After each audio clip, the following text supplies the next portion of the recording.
Hello বন্ধুরা, আশা করি তোমরা সবাই ভালো আছো।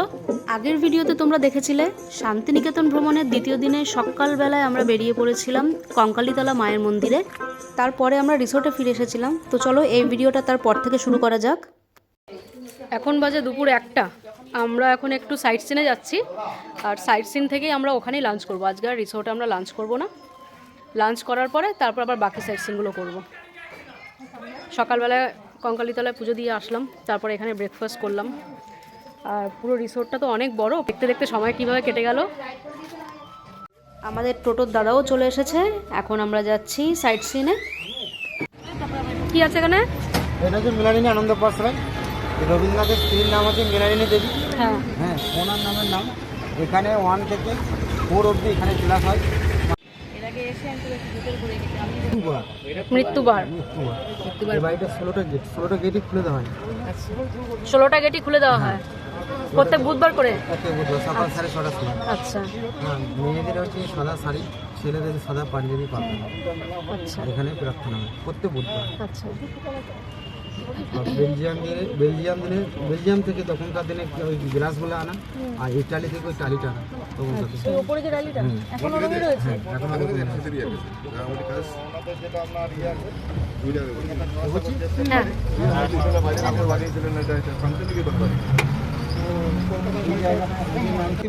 হ্যাঁ ওই তো মাঝখানে। লাইটটা পড়ে, সূর্যের লাইট যখন পড়বে, যখন ওর ছাওয়াটা যখন হবে, তখন মনে হবে তার মা আগুনের শেখার মধ্যে একটা বাচ্চাকে কোলে করে নিয়ে আসে। আচ্ছা বুঝতে পারলেন? ওটা রামকিং টুবে যেত ওই কাজটা। এখানে আশেপাশে রবীন্দ্রনাথের বাড়িটা আছে না, যেখানে রবীন্দ্রনাথ থাকতেন? হ্যাঁ, ওটা মিউজিয়াম আছে। মিউজিয়ামে 5খানা বাড়ি। মহর্ষি দেবেন্দ্রনাথ ঠাকুর যখন লাভপুরে কুলটোয়ে ঘাটে নামে, ওনার বন্ধু বামাখাবার কাছে গিয়েছিল। বামাখাবার কাছে গিয়ে বলছিল ওখানে আমি কোনো শান্তি পেলাম না। বলছিলাম আপনার তো রায়পুরে বন্ধু আছে, ওখানে যান। ওখানে রায়পুরে জমিদারের নেমন্তন্ন করেছিল। মানে ওর নেমন্তন্ন রক্ষা করার জন্য যখন আসছেন গুনুটে লাভপুরে গুনুটের ঘাটে, তখন এইদিকে ঘোরে গাড়িতে যায়। ঘোরে গাড়িতে যাওয়ার পরে এখানে একটা ছাতিম গাছ দেখতে পেয়েছিলেন। ওই ছাতিম গাছ ওখানে বসে একটু বিশ্রাম নিয়েছিলেন, যে তিনি আমার আরামে প্রায় মনের আনন্দ, আত্মার শান্তি। উনি এখানে শান্তি পেয়েছিলেন। তারপরে রায়পুরের জমিদার বাড়ির কাছে যে বলেছিলেন যে ওই জায়গাটা কাদের, উনি বলেছিলেন ওই জায়গাটা আমাদের। উনি বলেছিলেন ওই জায়গাটা দেবেন, আমি একটা আশ্রম করবো। তখন ওই জমিদারবাবু বলেছিলেন যে আপনার যতদূর চোখ যায় আপনি নিয়ে নেন, কোনো টাকা পয়সা লাগবে না। তখন উনি তো ব্রাহ্মণ লোক ছিলেন, 1 টাকা বিনিময়ে তখন 20 বিঘে জায়গা নিয়েছিলেন। আচ্ছা উপাসনা গৃহ থেকে একবার ওই বাউন্ডারি। এখানকার ছাতিম গাছের পাতা দিয়ে ছাতিম গাছের পাতা দিয়ে এখানে অতিথি সম্মান করা সম্মান করা হয়। 4টে ছাতিম গাছ আছে। এই একটা, আচ্ছা এরকম 4 কোণে 4টে। এই যে ছাতিম গাছ, এই ছাতিমতলার হিস্ট্রি দাদা খুব সুন্দর করে বললো। এই 4 কর্নারে 4টে ছাতিম গাছ আছে। এখন তো ঢুকতে দেওয়া হয় না, স্টুডেন্ট ছাড়া কেউ পারে না ঢুকতে।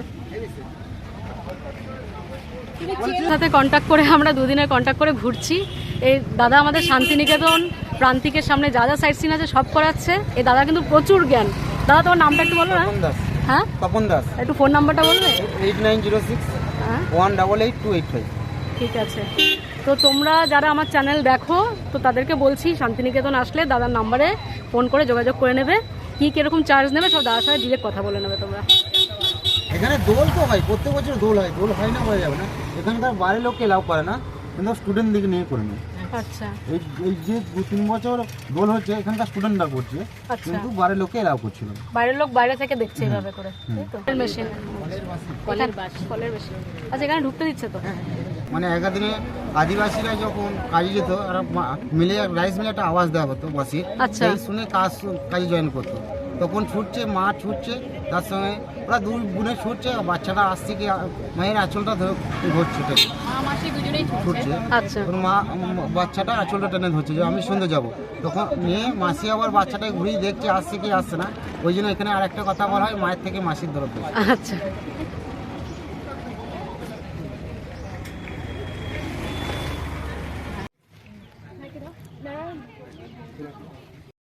লাকিলি দেখতে পেলাম এখানে একটু ঢুকতে দিচ্ছে, জাস্ট এইটুকু জায়গাতেই ঢুকতে দিচ্ছে।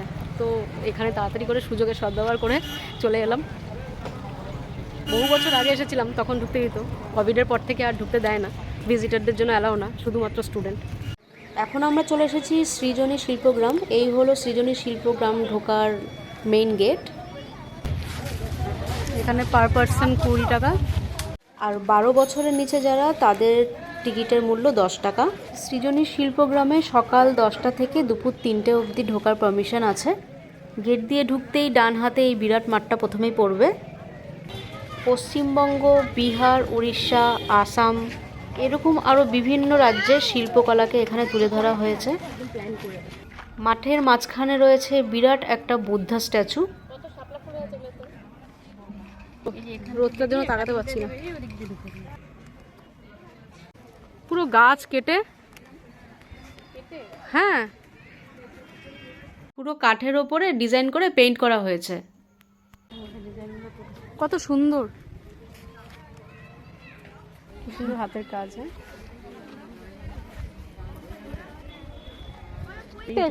বস এখানটা, একটু সবাই মিলে একটা ফটো তুলি। আয়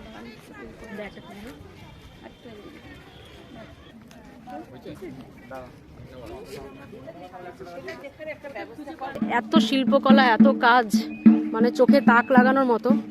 এত সুন্দর ক্রিয়েটিভিটি, সমস্তটাই হাতের কাজ করা। এখানে একটা মা দুর্গার একটা প্রতিমূর্তি বানানো, যত তারিফ করা যায় ততটাই কম।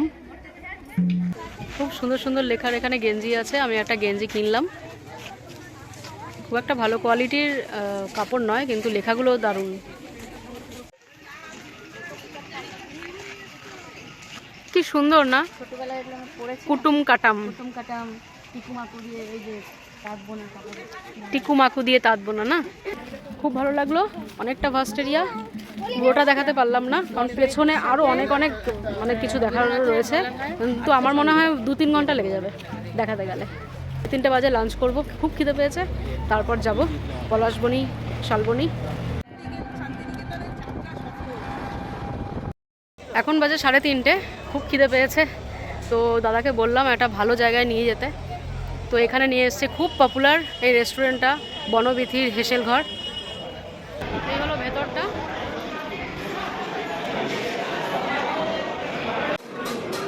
এই হলো আমাদের 4 জনের অর্ডার। এখানে একটা ব্যাপার আছে, বাইরে আগে পেমেন্ট করতে হয়, একটা কুপন দেবে। এই যে এইটা বিলটা ওরা দিয়ে দেবে, আর ওদের কাছে অলরেডি কিন্তু কাউন্টারে একটা অর্ডার চলে গেছে। তো এবার নাম ধরে ডাকলে পরে তারপর আমাদের খাবারটা চলে আসবে। এখানে ঘুরে দাঁড়ায়, ঠিক আছে। এটা কি চাটনি? খুব সুন্দর পরিবেশন, কাঁসার থালাতে। এখানে বেগুন ভাজা, স্যালাড, আর এখানে এটা হলো পুরো টোটাল ভেজ থালি। আর আমি নিয়েছি পাবদা ঝাল, আর ওরা দুজন খাচ্ছে হলো কী দিয়েছে তাদেরকে, ভেটকি পাতি, তাই তো? আর বর্দি পমফ্রেট, এটা এটা আছে। এই হলো আমার জন্য পাবদা ঝাল। সব কিছু ঠিকঠাকভাবে চলে এসেছে, খেয়ে রিভিউটা দিচ্ছি। আর হ্যাঁ, এইটা কিন্তু সঙ্গে দিচ্ছি, এই জলটা সিল প্যাক বিসলারি। এবার খাওয়াটা শুরু করি।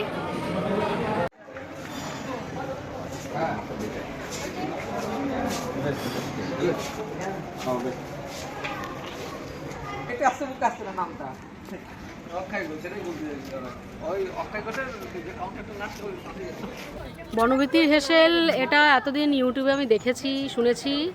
সত্যি আমি নিজে খেলাম, কোনো মিথ্যে কথা বলছি না। খুব ভালো খেলাম। ভেজ থালি খেয়ে কিন্তু আমার পুরো পেট ভরে গেছে। পরে বিশ্বাস করবে না, শুধু পাবদা মাছটা শুধু তুলে খেয়েছি। এটা কোনো মনে হলো যেন বাঙালি কোনো অনুষ্ঠানে মানে খাওয়া দাওয়া হচ্ছে, কোনো নিমন্ত্রণ খেতে এসেছি কাঁসার থালায়। এত সুন্দর পরিবেশন। কি বদ্দি কি খেলি যেন? আমি খেয়েছি পমফ্রেট ঝাল, ভালো ছিল একদম। ওটা, ভালো ছিল। কিন্তু সর্ষে বাটা কিন্তু আমার টাকা এখনো জ্বালা করছে। এই সাইজ আছে, ওটা ভাজাটা সুন্দর, ভাজাও সুন্দর হয়েছে। রান্না কোনো কথা হবে না, রান্না নিয়ে কোনো কথা হবে না। স্পেশালি শুক্তো। আমারটা বলেছি যে আমি যে ভেটকি পাতুরি খেয়েছি, হ্যাঁ রান্না খুবই ভালো।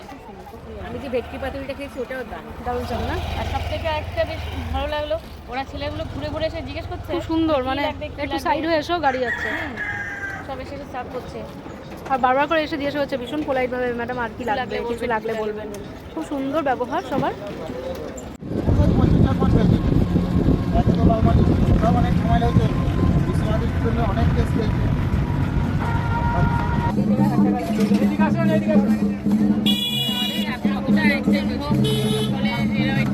হ্যাঁ, হ্যাঁ আজকে আবার কি বলতো বেশি বার্গেন করতে পারছি না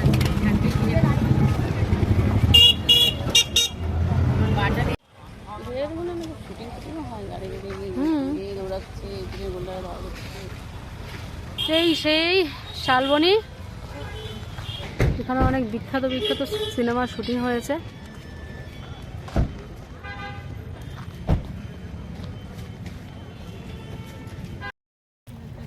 যত দূর চোখ যাচ্ছে দূর দূরান্ত পুরোটা এই শাল গাছে ভরা জায়গাটা। আগে আমাদের যে কোনো অনুষ্ঠান হলে বাঙালি বাড়িতে শাল পাতায় খেতে দেওয়ার ব্যাপার থাকতো। ফুচকা খেলে এমনকি রাস্তাঘাটে শাল পাতায় দেওয়া হতো। এখন তো এইসব চল উঠে গেছে, এখন কাগজের বাটি ফুচকা যদি খেতে যাও তো। তো এখানে কিন্তু এখনও সেই জায়গাটা ব্যাপারটা ধরে রেখে দিয়েছে। কালকে ফুচকা খেয়েছি, সেখানে কিন্তু শাল পাতা দিয়েছে, ঠিক ওই ঠোঙার মতো করে ত্রিকোণভাবে যেরকম হাতে মুড়িয়ে দেয় ওরমভাবে কিন্তু দিয়েছিল। খুব ভালো লাগলো। সেরকমভাবে আমাদের কলকাতায় মানে সেই ছোটোবেলায় খেতাম। বাচ্চারা আসতে চলো চলো চলো, ওর খুব ইচ্ছে ছিল একটা সাইকেল কোথায় জোগাড় করবে, ঠিক পেয়ে গেল। হ্যাঁ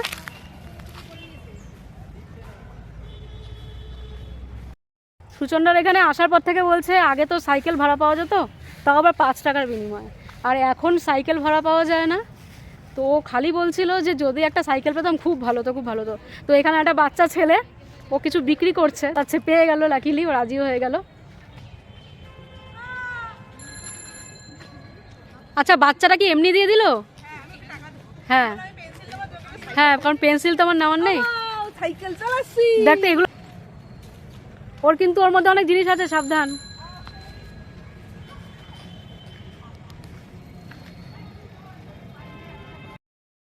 এই পেছন দিকটা, এই পুরো শালবনের পেছন দিকটা হলো আদিবাসী গ্রাম। তো এই আদিবাসী গ্রামেই চতুর্দিকে পলাশ গাছ রয়েছে, পলাশ ফুল হয়, কিন্তু এখানকার লোকের বক্তব্য ওই পলাশ ফুলগুলো নিয়ে ওরা অনেক কিছু মানে জীবিকা নির্বাহ করে, যেমন ফুলের মালা বিক্রি করে ওই পলাশ ফুল দিয়ে। তো এবার নাকি আগের মতো অন্য বছর যেরকম যতটা হয় এবার সেরকমভাবে হয়নি, অনেক পলাশ ফুল এবার অনেক কম হয়েছে। ফুল দিয়ে মালা বানিয়ে না ওরা সব খোপাতেও লাগায়। হ্যাঁ সবাই নাচ করে। তো দেখি ওখানে, না না না আমি সাইকেল চালাবো না, তো ওখানটা একটু যাই, আদিবাসীদের গ্রাম দেখি।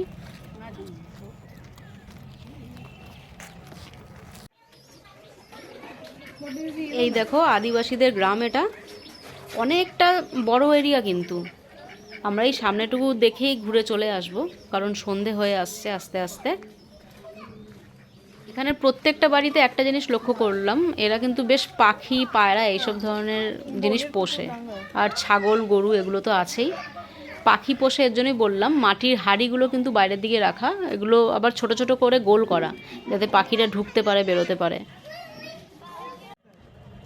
এই দেখো এখানে পলাশ গাছ, কিন্তু সমস্ত ফুল এখানে ঝরে পড়ে গেছে, আর এখানকার আদিবাসীরা ফুল পুরো ভালো করে ফোটার আগেই না নিয়ে চলে যায়। আমি আদিবাসী একজন ভদ্র মহিলা বাসন মাজছিলেন, আমি জিজ্ঞাসা করলাম দিদি এখানে পলাশ বনটা কোথায়? বলছে ওই তো যেটা পেরিয়ে এলে। তো বললাম একটাও তো নেই কিছু ফুল, বলছে তোলা হয়ে গেছে। ওদেরও তো কিছু করে খেতে হবে। এখানে যে নাচ গান হয় রোজ বিকেলে শান্তিনিকেতনে সোনাঝুরির হাটে, তো ওরা সেখানে করে কি খোপার মধ্যে পলাশ ফুলের মালা, তারপর নিজেরাও পরে, আবার ওখানে বিক্রিও করে। তো একটাও গাছে কিছু ফুল টুল নেই, পুরো ফাঁকা। না না এই দেখো সূর্যি মামা আস্তে আস্তে অস্ত যাচ্ছে, কি সুন্দর দেখতে লাগছে। কোপাই নদী থেকে কিন্তু আরও সুন্দর লাগে, যেটা আগের ভিডিওতে আমি দেখিয়েছি। এই জাস্ট এখন রিসোর্টে চলে এলাম, এখন 5:30 মতো বাজে। অনেক ঘুরলাম কাল থেকে এসে। শান্তিনিকেতন আমি বহু বছর পর এলাম, অনেক রকম অনেক কিছু চেঞ্জ হয়ে গেছে। এখানে সবথেকে বড় কথা হলো পলিউশন নেই, তো তার জন্য কিন্তু মানে খুব ভালো লাগবে। ঠান্ডাটা এখনও আছে। আজকে মার্চ মাসের 9 তারিখ, আমাদের কলকাতায় যেরকম গরম আছে এখানে কিন্তু সেই গরমটা নেই। বিশাল বড় এরিয়া। কাল সকালে আবার বাড়ি ফিরে যাব, তো এখন রুমে ঢুকে যাই, লাগেজপত্র গোছগাছের ব্যাপার আছে। আবার কাল সকালে দেখা হচ্ছে তোমাদের সাথে। Good morning. আজকে হলো 10th মার্চ, এখন বাজে সকাল 10:30। 11টার সময় চেক আউট। তো আমরা এখন বেরিয়ে একবারে ব্রেকফাস্টটা করব। ব্রেকফাস্টটা করে আর আমাদের টোটো দাদা আসবে 11টায়, এখান থেকে প্রান্তিক স্টেশন চলে যাব। ভালোই ঘুরলাম, তারাপীঠে একদিন, 2 দিন শান্তিনিকেতন। অনেক বছর পরে এলাম শান্তিনিকেতন, খুব ভালো লাগলো। এবছরের মতো শান্তিনিকেতনকে বিদায়, বাউলমন রিসোর্টকে বিদায়। তো বন্ধুরা, শান্তিনিকেতনের পুরো ট্যুরটা আমি 4টে ভাগে তোমাদেরকে দেখালাম। তোমরা যারা শান্তিনিকেতনের সব পর্বগুলো দেখোনি, প্লিজ চ্যানেলে গিয়ে দেখে নিও, লাইক শেয়ার করে দিও, আর নতুন বন্ধুরা প্লিজ সাবস্ক্রাইব করে দিও। ভালো থেকো, টাটা।